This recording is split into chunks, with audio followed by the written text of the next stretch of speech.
destroying people's lives, illegally selling arms, dealing with corruption by bribing people, and he exposed all of that.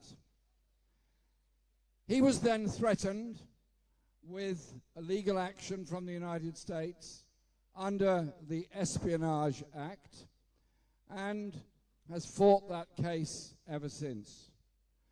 Julian's reward for speaking out, I believe, on behalf of all of us who want to live in a world of peace and security and recognize you get peace and security by dealing with injustice, inequality, and unaccountable power. You don't get it by bombing people.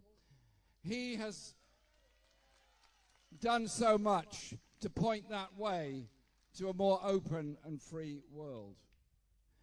His reward has been 10 years of legal struggle, including now 5 years in the prison in Belmarsh, a maximum security prison, and he's not convicted of anything. He is a remand prisoner in a maximum security prison. Even that is a bit unusual. So that's Julian's reward, and today, yet another round in this legal battle, which may or may not go later today to Strasbourg, may go to the USA, may go to another court in this country. Julian's reward is the eternal punishment of legal threats against him and his very existence, because we all know what would happen if he went to the USA. It would be a life sentence.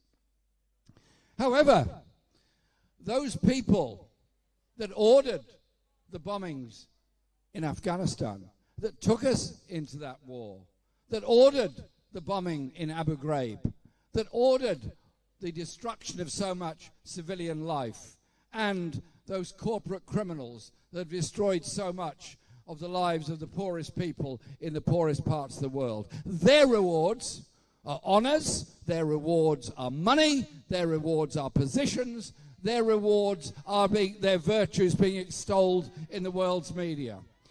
Well, I know which side I'm on, you know which side you're on, and that is the cause of Julian Assange.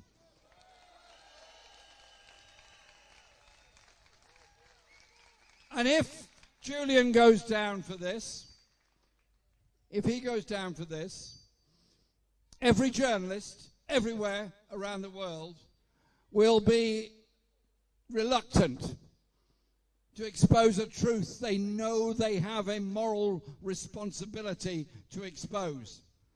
That will be their response. It will be a suppression of our access to truth, a suppression of our access to knowledge, a suppression of our democratic right to know. So Julian's case has massive implications all around the world. And so I want to pay a huge tribute to all those that have campaigned fearlessly and steadfastly for Julian over these years. Craig, who just spoke now, John, who introduced me, and all others involved in the campaign, particularly Stella and the family, for the way that they have endured,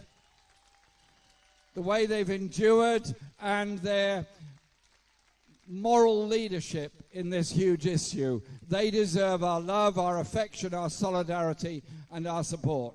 And so the court will convene this morning. I do not know what the result of that's going to be any more than anybody else in this street does today. But I do know that whatever the next event is, we will be there. We will not give up. We will not walk away. We will always be standing alongside Julian Assange. And the final thing I'd say is this. To any journalists around the world who think they can ignore this story, it's all to do with espionage and criminals and crooks and so on, think again. And to our friends in the United States, we need your voice. Those of you occupying the campuses, well done. Those of you that are campaigning for a ceasefire in Gaza, well done. Also, turn your minds in support of somebody that has exposed war crimes and war criminals around the world, and show solidarity with Julian Assange as well. Thank you very much.